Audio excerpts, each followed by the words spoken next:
हमने बचपन से यही सीखा है कि 11वें गुणस्थान तक भी घमंड यह बच जाता है त्यागी व्रतियों में। अब विज्ञान के क्षेत्र में हम ज्ञान के महासागर से रूबरू होकर अपना घमंड काट लेते हैं, पर धर्म के उपलक्ष्य में आध्यात्मिक रूप से घमंड कैसे काटे, यही मेरी जिज्ञासा थी। घमंड नहीं कहलाता, वो धर्म की भाषा का घमंड ये भी है कि थोड़ा सा भी यदि मन में भाव आया कि मैं धन्य हो गया भगवान का दर्शन पा करके, ये भी घमंड है।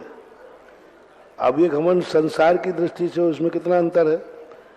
जिस समय मैं प्राउड कितना भाग्यशाली हूँ कि आज मैंने भगवान का अभिषेक किया, तो उस समय भी ये घमंड है। मान कसाय कहलाती है, प्रशस्त और अप्रशस्त। ये प्रशस्त मान, प्रशस्त लोभ, प्रशस्त माया, प्रशस्त क्रोध, आज मैं सामायिक नहीं कर पाया, गुस्सा आ गया, तो ये गुस्सा नहीं कहलाता। तो जो वृत्ति त्यागी वृत्तियों में घमंड जो है 11वें गुण स्थान तक नहीं, 9वें गुण स्थान तक, तो वो घमंड ऐसा नहीं है जो संसार में है। और विज्ञान तो कभी घमंड को जीत ही नहीं सकता, क्योंकि वो घमंड को घमंड मानते ही नहीं है। आपको अच्छे नंबरों से पास हुए और आप खुशी मना रहे हैं, तो क्या आप विज्ञान से घमंड कहेगा?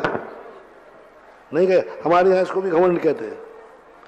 तो विज्ञान का जो घमंड है वो कभी जीत ही नहीं पाता है। वो आनंद को घमंड मानते ही नहीं है, वो किसी उपलब्धि को घमंड मानते ही नहीं। धार्मिक भाषा में हमारे यहाँ जिसे विज्ञान कह रहा है वो तो मंदिर जाने वाले ही घमंड जीत गया। जैसे ही भगवान की देरी पे नमोस्तु किया तो समझ लेना त्यागी वृत्ति का घमंड खत्म हो गया वहीं। अब वो दूसरा घमंड चालू होगा, संसार का घमंड।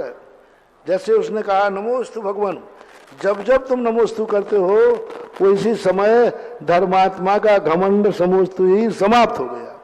नमोस्तु का अर्थ है घमंड को हमने भगवान के चरणों में चढ़ा दिया।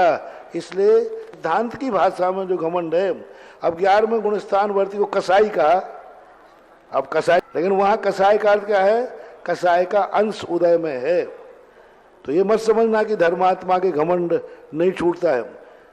मंदिर में जब भी तुमने नमोस्तु किया उसी समय घमंड खत्म हो जाता है।